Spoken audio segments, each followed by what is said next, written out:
All right, so on this one, I'm kind of skipping a couple of steps here. Division's kind of tricky. Okay, and so we're going to talk about that. The first thing we need to do is we need to establish, well, first off, you cannot have an I in the denominator. That's frowned upon. You're not supposed to have an I in the denominator. So we have to get the I out of the denominator. How do we get the I out of the denominator? We multiply the top and bottom by the conjugate, the complex conjugate of the bottom. Okay, that's a mouthful. What is a conjugate? Okay, so a conjugate, so let's say I have 3 plus 2i. Okay, that's my expression. What is the conjugate of that? The conjugate, I gotta spell this wrong, is just you change a sign in the middle. So 3 minus, so if it's 3 plus 2i, the conjugate would be 3 minus 2i. So all the conjugate is, it's the same expression except for you just change a sign in the middle.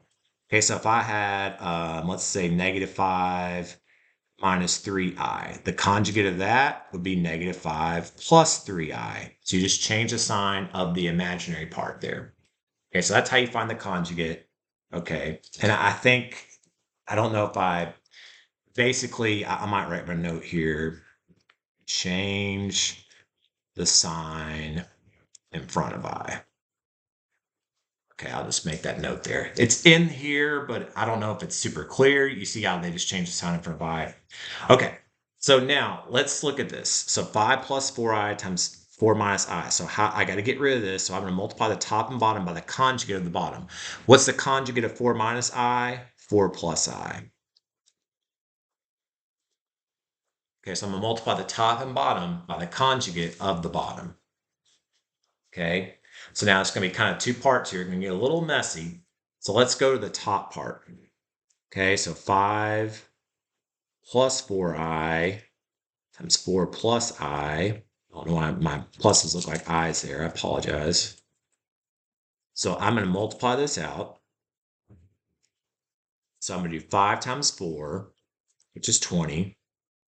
5 times, I'm not showing as much work as I did on the last problem. So 5 times 4 is 20. 5 times I is 5i. 4i times 4, 16i. 4i times I is 4i squared. Okay. Now keep in mind, remember I squared is equal to negative 1. So this is 4 times negative 1, which is negative 4. So I've got my real part and my imaginary part. So 20 minus 4 is 16. 5i plus 16i is 21i. So that's going to be my top. Okay. That's my top. Now let's look at the bottom here. And I'm just going to put this right here. 4 minus I times 4 plus I. Okay. So do 4 times 4, 4 times I. 4 times 4 is 16.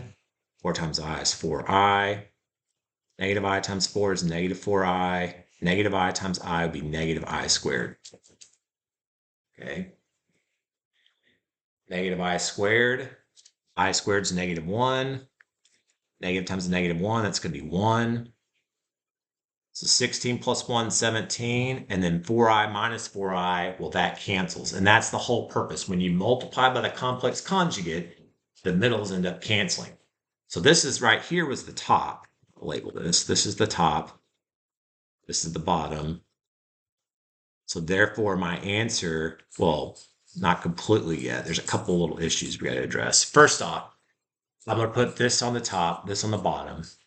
Next, I'm going to see, do I have any common factors? And another thing about complex form, the complex form is you have to, whenever you're dividing by a fraction, you have to separate and divide each piece by that. So I need to re-express this as 16. I need to divide each of these pieces, the real part and the complex part, by 17.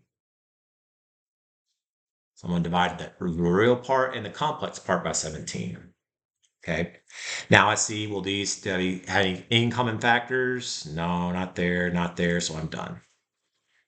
So that's my answer. Now you can do this in the calculator. If you do your calculator, you want to use parentheses. Okay. So I've got open parentheses, 5 plus 4 second period, and then divided by 4 minus second. Whoops, did not mean to do that.